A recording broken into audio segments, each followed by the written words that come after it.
So let's take a look at number 2, which gave a lot of you a bit of trouble. Um, First of all, vector A is described as 4I minus 2j. Now you need to remember that I is the unit vector that points horizontally, and j is the unit vector that points vertically. So if I were to draw the unit vector I, it would look something like this, with magnitude 1, and the vector j would look something like this, with magnitude 1. So if I add 4 i's together, I go 4 times towards the right, and if I subtract 2 j's, I go twice downwards. This is equivalent to saying vector A has components 4 and minus 2. Simply take the number that's in front of I, turn that into your x component, and the number in front of j, and turn that into your y component. That said, vector B is 2i plus 3j, but that's just 2, 3. Now to draw this, let's draw a little graph, Cartesian plane here. So here we are.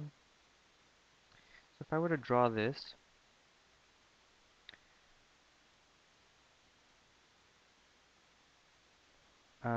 then my B vector would be going 2 units across and then 3 units up, while my A vector would go 3 units, 4 units across, and then 2 units down. Something like that. So here I have vector B, and here I have vector A. And then again the question is, what is the angle in between them? Now there's 2 ways to do this, and one possible way, in fact there's more than 2 ways, but 2 common ways is to find the components which are given to you. Using the components you can use trigonometry, SOHCAHTOA, to find the angle here, and then the angle of A, and then add the 2 angles together, which of course is the angle between the 2. Another way to do this would be to use the scalar product.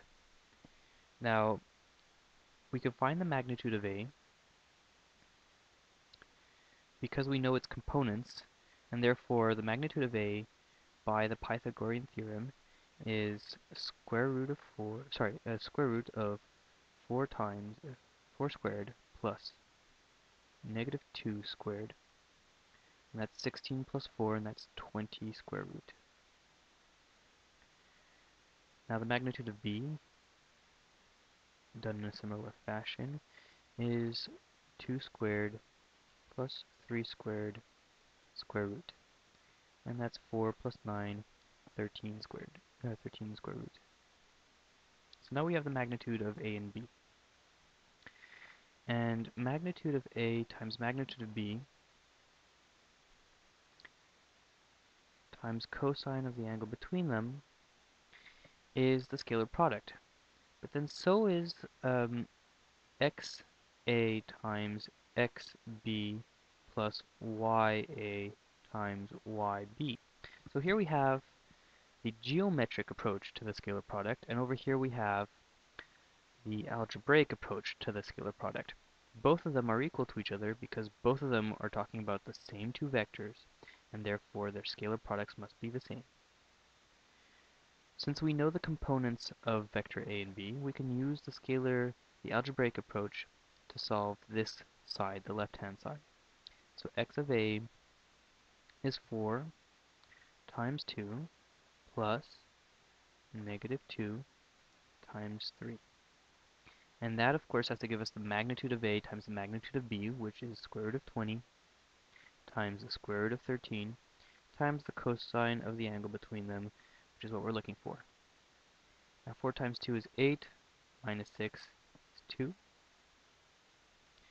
And then on this side over here we have the square root of 260 times cosine theta. Dividing both sides by the square root of 260, you have 2 over square root of 260 equals cosine theta. And now taking the cosine inverse on both sides gives us of 260 square root equals theta. And this is simply, on your calculators, 82.9 degrees.